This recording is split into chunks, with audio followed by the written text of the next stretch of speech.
नमस्कार, आप देख रहे हैं अपन उत्तराखंड। मैं हूं आपके साथ सचिन चौहान। मुख्यमंत्री पुष्कर सिंह धामी ने उत्तराखंड की राजनीति में एक नया रिकॉर्ड बनाया। वो राज्य के दूसरे ऐसे मुख्यमंत्री बने हैं जिन्होंने लगातार 5 सालों का कार्यकाल अपना कंप्लीट किया। साथ ही सीएम धामी उत्तराखंड के सबसे लंबे समय तक मुख्यमंत्री रहने वाले पहले नेता भी बन गए हैं और अपने 5 सालों के कार्यकाल में उन्होंने कई अहम नीतिगत फैसले भी लिए हैं, जिससे उनकी लोकप्रियता बढ़ी है और राष्ट्रीय स्तर पर भी उनकी राजनीतिक स्वीकार्यता जो है वो स्ट्रांग हुई है। जहां प्रदेश भर में सीएम धामी को उनके कामों के लिए जमकर सराहा जा रहा है, तो वहीं इस पर सियासत भी अब गर्मा गई है। बीजेपी मुख्यमंत्री पुष्कर सिंह धामी के कार्यकाल को लेकर तारीफों के पुल बांध रही है, तो वहीं कांग्रेस मुख्यमंत्री पुष्कर सिंह धामी के कार्यकाल को निराशाजनक बता रही है। कांग्रेस का कहना है कि मुख्यमंत्री ने 5 सालों में कोई ऐसे काम नहीं किए जिससे लोगों को लाभ मिल सके। उत्तराखंड की महान देवतुल्य जनता का,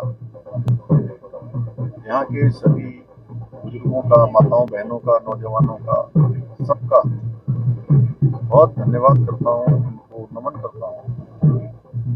हमारे प्रधानमंत्री जी का भी मैं बहुत आभार व्यक्त करता हूँ, जिनके मार्गदर्शन में, जिनके स्नेह के कारण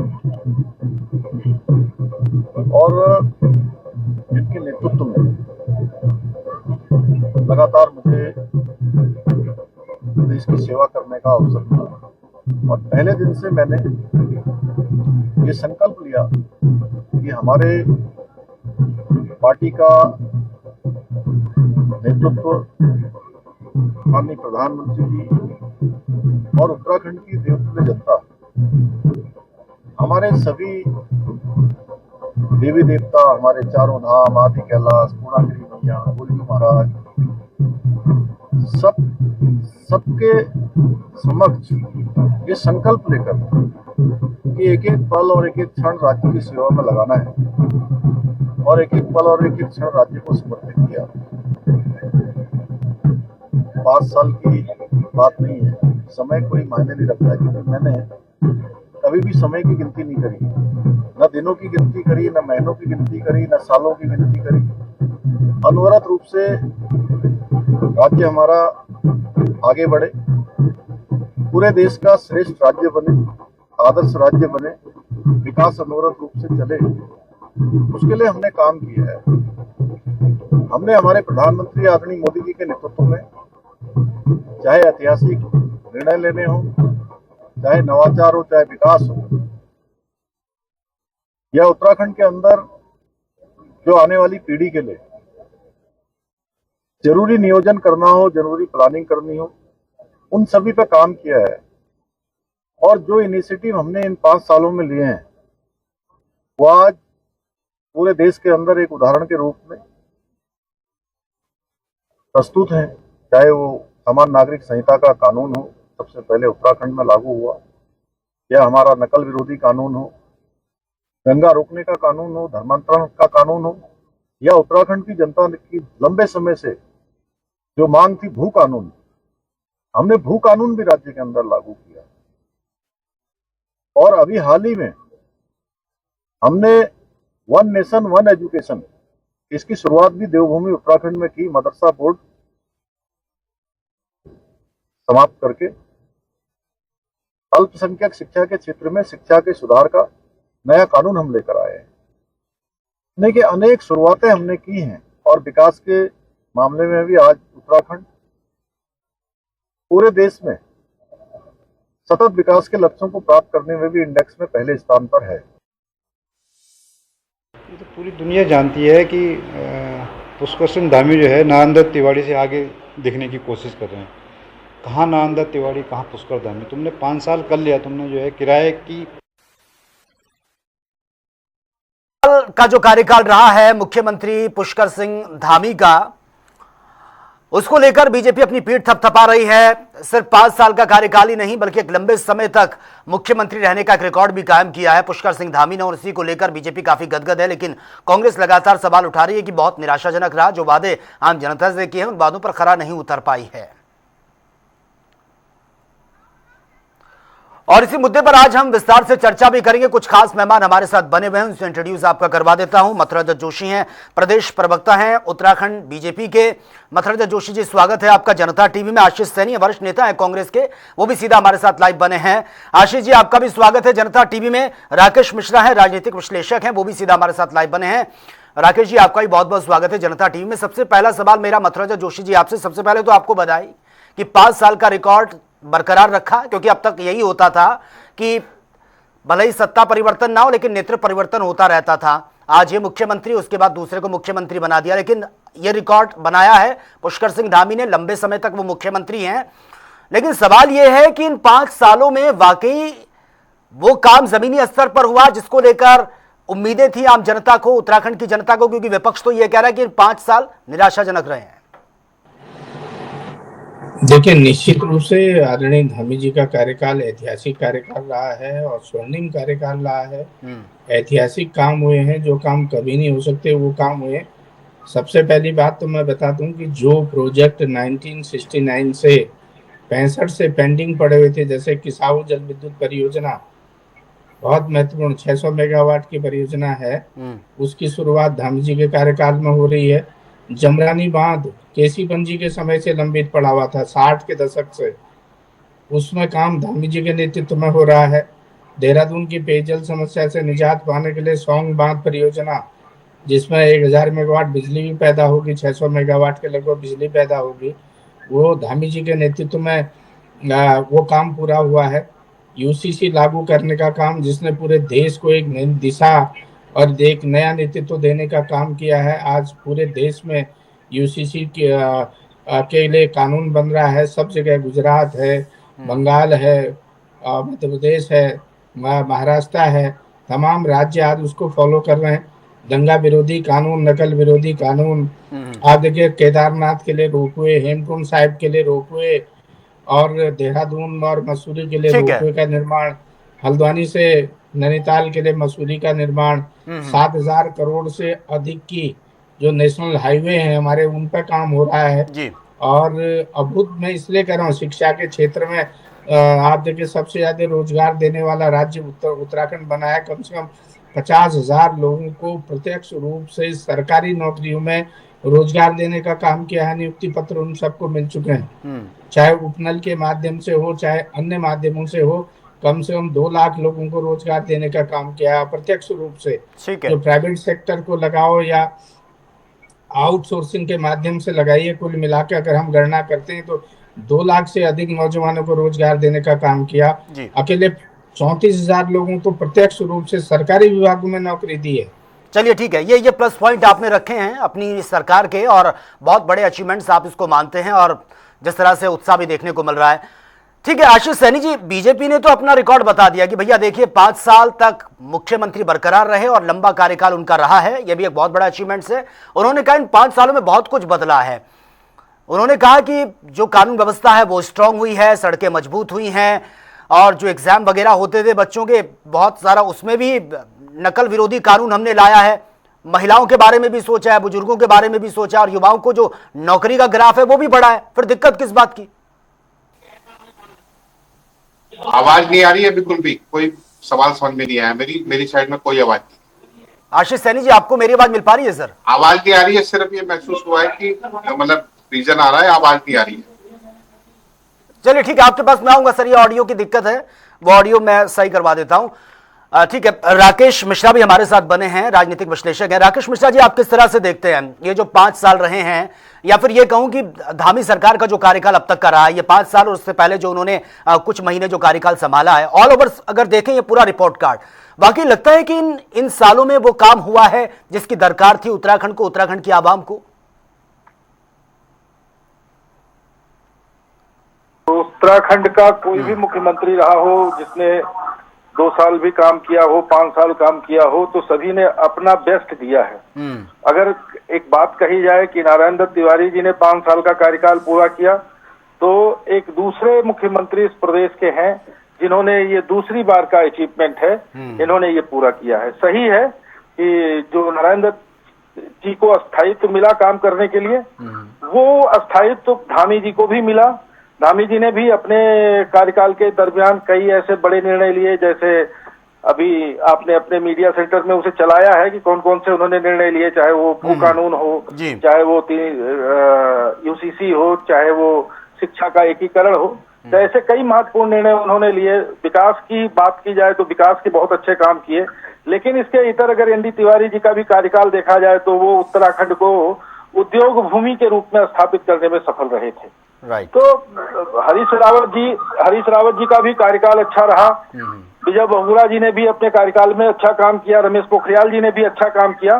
तो ये नहीं कहा जा सकता, हाँ जिनको लंबा समय मिलता है उनकी कार्य जो प्रणालियां हैं वो समाज को दिख जाती हैं, और जो छोटे छोटे अंतराल के लिए मुख्यमंत्री आते हैं उनके कार्य प्रणालियों को समाज में लाने में थोड़ा वक्त लग जाता है।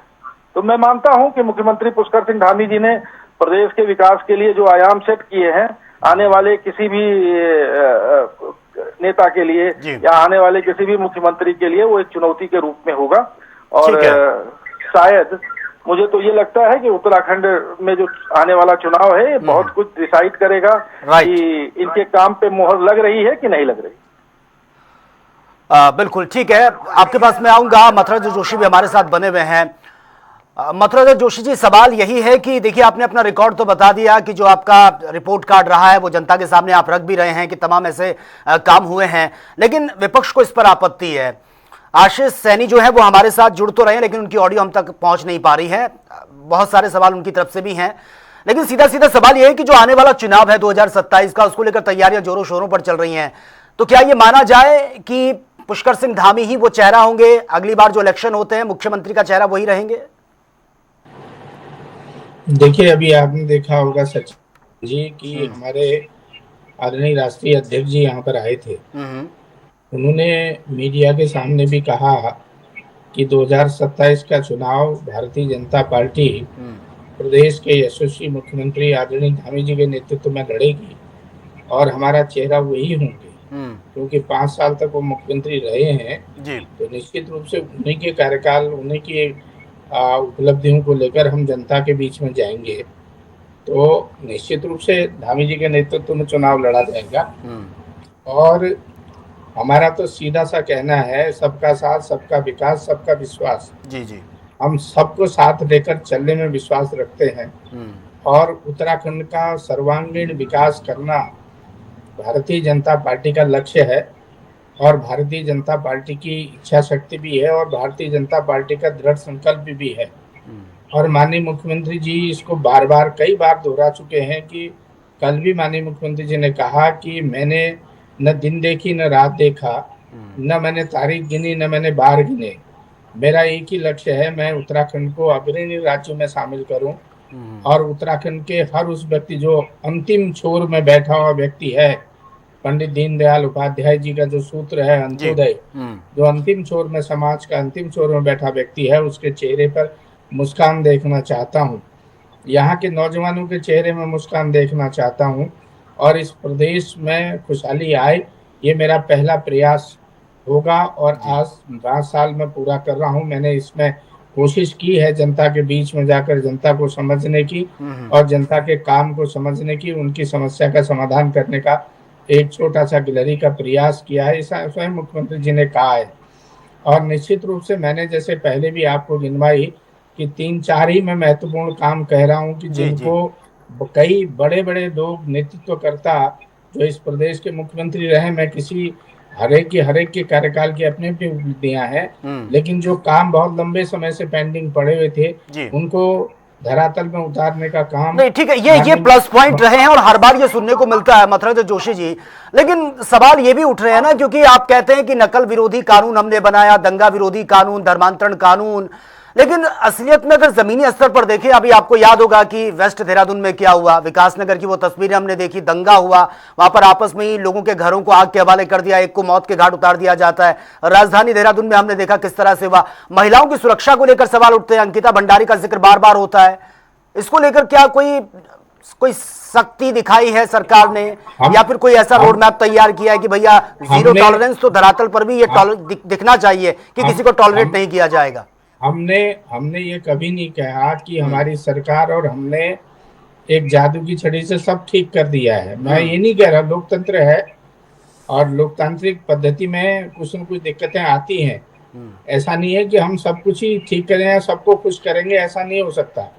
और विपक्ष है, और अगर वो विपक्षी दल है तो निश्चित रूप से उसका लोकतांत्रिक अधिकार है सवाल खड़े करना। अगर वो सवाल खड़े नहीं करेंगे तो हम कैसे सुधार करेंगे? अगर हमारी कोई कमी होगी तो हम उसको सुधार भी तो करेंगे। मैं इसको अच्छी परंपरा मानता हूं। नहीं, लेकिन बीजेपी तो ये कहती है ना कि अगर कांग्रेस या विपक्ष सवाल उठाता है तो उनको तो अच्छे कामों से आपत्ति है, वो चाहते ही नहीं है कि कोई विकास हो पाए। वो ठीक कह रहे हैं आप, हम भी कहते हैं उनको अच्छे कामों से। अब वो ये तो नहीं कह रहे हैं ना कि ये अच्छे काम हुए हैं। वो जितने थोड़ा बहुत भी कोई बात गड़बड़ हुई है, देखो अंकिता भंडारी हत्याकांड में मैं आपको एक बात स्पष्ट रूप से कह दूं, और बड़े मैं खुले मन से कह रहा हूं और बार बार इस बात को कहता हूं, जितनी त्वरित गति से उसमें कार्रवाई हुई है, मैं समझता हूं आज तक किसी भी काम में इतनी त्वरित गति से कार्रवाई नहीं हुई। जितने भी अपराधी थे उनको आजीवन कारावास की सजा दिलाने में माननीय धामी जी की बहुत बड़ी भूमिका रही है। और माननीय मुख्यमंत्री जी स्वयं आज की तारीख में भी उस केस को स्वयं उसका ऑब्जर्वेशन कर रहे हैं, स्वयं उस केस को देख रहे हैं, स्वयं उस केस में इंटरेस्ट ले रहे हैं कि अपराधी छूटने नहीं चाहिए।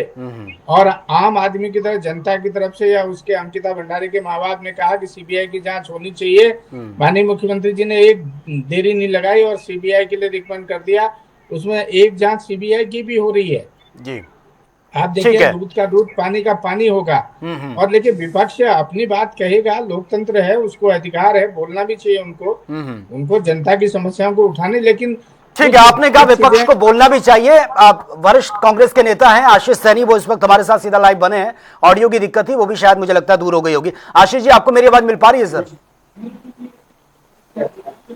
आवाज नहीं आ रही है, बिल्कुल भी कोई साउंड नहीं है। चलिए, लगता है शायद ऑडियो की दिक्कत है। उनकी आवाज हम तक प्रॉपर पहुंच रही है, लेकिन शायद हमारी जो आवाज है वहां तक नहीं पहुंच पा रही है। जुड़ने की कोशिश करेंगे। राकेश मिश्रा हमारे साथ बने हुए हैं। राकेश मिश्रा, तमाम जो डिसीजन लिए गए हैं इन 5 सालों में, धामी सरकार की तरफ से विपक्ष को लगातार उस पर आपत्ति हुई। हम यूसीसी का जिक्र करें, उन्होंने कहा कि भैया किसी से कोई विचार विमर्श नहीं किया, जो मन में आया वो थोप दिया। कानून की बात करें, भू कानून की बात करें, उसको लेकर कहा जा रहा है कि बैकडोर जो है वो खुला रखा है ताकि इनको फायदा पहुंचे। खनन को लेकर सवाल उठते हैं, महिलाओं की सुरक्षा को लेकर सवाल उठ रहे हैं। आपको लगता है कि इन 5 सालों में वाकई एक बहुत स्ट्रिक्टली डिसीजन लिए गए हैं? क्योंकि एक टैगलाइन जो रही है बीजेपी की, जीरो टॉलरेंस, विपक्ष कह रहा है सब कुछ टॉलरेट हो रहा है, सब कुछ चल रहा है। एक पारंपरिक नियम है कि दिन होता है तो रात होती है। हर चीज के 2 पहलू होते हैं। एक पहलू विचार करके उसको गतिशीलता दी जाती है, दूसरा पहलू होता है जिसमें कुछ चीजें रह जाती है। तो मेरा सिर्फ इतना कहना है कि जो भी कार्यक्रम हुए हैं, अगर उसमें कहीं लूप लाइन है तो उसे समाज के सामने लाना चाहिए, उठाना चाहिए। उस पर सुधार की गुंजाइश है, कोई लिख तो नहीं दिया गया है ना। और मैं ये मानता हूं कि चाहे यूसीसी का कानून हो तो उसमें व्यापक स्तर पर, उस कमेटी में हम लोग भी थे, उस पर कई बार चर्चा हुई। भू कानून वाले का में भी लोगों से विचार मांगे गए, उसके बहुत दिनों के बाद उस पर का क्रियान्वयन किया गया। तो ऐसा नहीं है कि जादू की छड़ी थी, तुरंत आया और तुरंत लागू कर दिया गया। लेकिन कमियां रहती हैं, जैसे हमारी बातों में भी कमियां होंगी। मथुराजीत जोशी जी बोल रहे हैं या आशीष जी बोल रहे हैं, इनके बातों में कमियां होंगी। आपके प्रश्न पूछने में भी कमियां हो सकती हैं, तो उसे सुधारा जा सकता है। और निश्चित रूप से ये प्रतीक्षित था कि इस प्रदेश के लिए ये एक सख्त कानून होना चाहिए, चाहे शिक्षा का हो। कई बार उस पर हमारी आपस में सहमति भी बनी है, चाहे समान नागरिक संहिता का हो। तो ये एक निर्णय था और ये एक जीवाद व्यक्ति ही ले सकता था। तो मैं इस फैसले से अपने आप को और अपने प्रदेशवासियों को मैं ठीक मानता हूं कि इनके पक्ष में निर्णय लिया गया। और जिस व्यवस्था के लिए उन्होंने संकल्प के साथ इस प्रदेश की बागडोर संभाली थी, तो मुझे लगता है कि वो उस पर खरे उतरे। बिल्कुल राकेश मिश्रा जी, बहुत से सवाल मेरे ऐसे भी हैं जो मैं चाहता था कि कांग्रेस के स्पोक्स पर्सन से पूछूं, लेकिन वो कनेक्ट नहीं हो पा रहे हैं। सवाल ये भी है कि बहुत सारे ऐसे जो डिसीजन सरकार की तरफ से लिए गए हैं, विपक्ष ने उसको लेकर आपत्ति जताई है, लेकिन इन 5 सालों में सवाल सबसे ज्यादा इसी सरकार से इसलिए पूछे जाएंगे क्योंकि डबल इंजन की सरकार है। विपक्ष हर बार फंड का रोना रोती थी कि भैया फंड नहीं मिलता तो हम कहां से जरूरतों को पूरा कर पाएंगे। यहां डबल इंजन की सरकार है, उस डबल इंजन के होते हुए क्या विकास ने वो रफ्तार पकड़ी है जिसकी उम्मीद थी आम जनता को? देखो सचिन, हमारा जो प्रदेश है ना, विषम परिस्थितियों का प्रदेश है। आज भी अगर आज जून में कोई सड़क बनाते हो तो जुलाई में वो बहने के लिए तैयार होती है, जब तक अगर उस पर ठोस कार्रवाई ना हो या ठोस तरीके से उसका फाउंडेशन ना नहीं, उसका नतीजा देख लिया ना, जो एक्सप्रेस वे बना है सर, वो धंस गया है। हाँ। तो ये सब चीजों पे देखिए, ये प्राकृतिक आपदाओं का भी प्रदेश है। इन सब चीजों पे किसी की भी सरकार रहे, चाहे वो भाजपा की हो, चाहे वो कांग्रेस की हो, चाहे कोई यूकेडी किया जाए, किसी भी प्रदेश की सरकार हो, तो यहाँ की भौगोलिक परिस्थितियां नहीं बदलने वाली। कुछ ठोस चीजों पे सरकार को बार बार कार्य करना पड़ सकता है। कुछ ऐसी चीजें हैं जहाँ पे सरकार को ठीक है, नियंत्रण के साथ काम करना पड़ सकता है। ठीक है। फिर भी दोनों का अगर कंपैरिजन किया जाए कि सत्ता पक्ष और विपक्ष ने क्या किया, तो मुझे लगता है कि सत्ता पक्ष ने अपनी जो बातें थी उसको पूरी तरह से पूरा किया, लेकिन विपक्ष की जो जहां तक बातें की जाए, तो आज जितने एक्टिव ये पिछले साल से इस साल दिख रहे हैं, उतने एक्टिव ये पूरे 4 साल नहीं रहे। जब सदन में बहुत गंभीर आरोप आपने लगाए हैं विपक्ष पर। आशीष सैनी बने हुए हमारे साथ। आशीष सैनी जी, जवाब दीजिए। बहुत गंभीर आरोप उन्होंने कहा कि उनके तो 5 साल चलिए एक रिकॉर्ड उन्होंने बनाया है अपने आप में, उपलब्धियां जो है वो जनता के सामने रख रहे हैं। कांग्रेस के पास क्या है बताने के लिए? देखिए, कांग्रेस के पास बताने के लिए बहुत कुछ है। एक भी ऐसा विभाग जो मुख्यमंत्री जी या उनके मंत्री जी देख रहे हैं, किसी विभाग में इनकी कोई उपलब्धि है ही नहीं। यदि उपलब्धि होती तो जब प्रधानमंत्री यहाँ आए, गृह मंत्री यहाँ आए, रक्षा मंत्री आए और मुख्यमंत्री के भाषण हुए, बहुउद्देशीय शिविरों में मुख्यमंत्री के भाषण हुए, एक में भी माननीय मुख्यमंत्री ने ये बताने का काम नहीं किया कि उन्होंने राज्य के लिए क्या काम किया है। और जो हमारे अभी पत्रकार महोदय अपनी बात बता रहे थे कि सरकार ने सारे काम पूरे कर दिए, हमें कह रहे हैं इनका मैनिफेस्टो उठा लीजिए और बता दीजिए कौन सा काम पूरा किया है। एक बताने तक के लिए भी काम नहीं है इनके, ना होर्डिंग्स पर बताने के लिए काम है। इन्होंने कहा था हायर एजुकेशन के लिए कोचिंग देंगे, बताइए कहां पर है। इन्होंने कहा था लोकपाल लाएंगे, कहाँ है लोकपाल। इन्होंने कहा था कि हम राज्य के अंदर जो उद्योग 3 लाख करोड़ रुपए का निवेश लाने का काम करेंगे उद्योग के रूप में, 10 रुपए नहीं आए इनके उद्योग में। और केंद्र सरकार के जिस हाईवे को लेकर छाती पीट रहे थे, 70 करोड़ रुपए आपने उनके स्वागत पे खर्च कर दिए। परिणाम क्या निकला? परिणाम ये है कि आज वो नहीं, ठीक है आशीष सैनी जी, अगर आप ये कह रहे हैं कि इन 5 सालों में कुछ नहीं हुआ, निराशा हाथ लगी है आम जनता के, लेकिन बीजेपी तो अगले चुनाव के लिए भी पुष्कर सिंह धामी को ही रिप्रेजेंट कर रही है सीएम के चेहरे के रूप में, फिर ऐसे कैसे हो सकता है चमत्कार? बीजेपी किसको मुख्यमंत्री बनाती है, बीजेपी का इंटरनल विषय है। 22 राज्यों में बीजेपी के 1-2 राज्य छोड़ दे तो उनके मुख्यमंत्री को पड़ोसी राज्य में भी कोई जानता नहीं है। यानी वो मुख्यमंत्री अपनी लीडरशिप, अपनी परफॉर्मेंस पे नहीं बने, सिर्फ हमारे दो की कृपा से बने। हम दो, अमित शाह और नरेंद्र मोदी, और उनके हमारे दो यानी अदानी और अंबानी। जहां अदानी और अंबानी को काम खुला करने की छूट मिले वहां पर वही मुख्यमंत्री टिकता है, अदरवाइज ये हटा देते हैं। इसीलिए इन्होंने नेता जो मुख्यमंत्री बने उनको हटा दिया और जो बिल्कुल चुपचाप रहने वाले यसमैन टाइप के लोग बने उन्हें मुख्यमंत्री बना रखा है।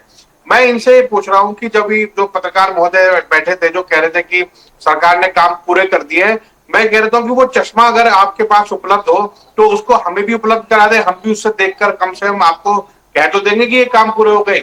मैं आपसे ही अगर 5 काम पूछ लूं राज्य सरकार के, तो इनको 5 छोड़िए, ये एक भी बताने की स्थिति में नहीं है। मैं अगर ये दावा कर रहा हूं कि एक भी काम राज्य सरकार ने ऐसा नहीं किया जिसका उल्लेख वो अपने भाषणों में कर सके, अपने मंच पे कर सके, तो ये सच है, नहीं किया है। यूसीसी जैसे खराब कानून बनाकर इन्होंने, और जो एक धर्मांतरण विरोधी कानून बनाया, एक सिंगल आदमी नहीं, अभी मदरसों के नाम बदल के प्राधिकरण कर दिया। कभी ये थूक जिहाद होता है, कभी लैंड जिहाद होता है, यानी लॉ एंड ऑर्डर तो पूरा फेल है। और इस तरह से अगर सरकार केवल धोखा देकर, जुमले बनाकर, चुटकुले सुनाकर काम चला रहे, तो और यकीन मानिए विपक्ष जितनी सरकार बनी उस दिन से लेकर आज तक हर एक मुद्दे पर खड़ा है। महंगाई, भ्रष्टाचार, बेरोजगारी, ऐसा कौन सा मुद्दा जो विपक्ष ने नहीं उठाया। लेकिन अगर सवाल विपक्ष से हो रहा है तो ये तय मान लीजिए ये हर चुनाव में विपक्ष मुद्दा उठाता है, लेकिन फिर भी जनता उन्हें वो ताज नहीं पहनाती। ये भी तो दिक्कत है ना, या फिर आप जनता को नहीं समझ पाते या जनता आप कांग्रेस को नहीं समझ पाती। समय का अभाव है मेरे पास सर, माफी चाहूंगा, आप बहुत देर से जुड़े, ऑडियो की दिक्कत थी, उसके लिए क्षमा चाहूंगा। बहुत बहुत शुक्रिया आप तीनों मेहमानों का डिबेट का हिस्सा बनने के लिए। तो फिलहाल आने वाले वक्त में जो इलेक्शन होंगे उसी में ही चीजें क्लियर हो पाएंगी, लेकिन दोनों तरफ से आरोप प्रत्यारोप लगाए जा रहे हैं। लेकिन बीजेपी एक बहुत बड़ा अचीवमेंट्स मान रही है पुष्कर सिंह धामी को लेकर, क्योंकि 5 साल उन्होंने कंप्लीट किए, न सिर्फ 5 साल कंप्लीट किए बल्कि उस रिकॉर्ड को भी तोड़ा है जब तक वाला है। तो फिलहाल मेरे साथ इतना ही। तमाम खबरों के लिए आप बने रहिए जनता टीवी के साथ। नमस्कार।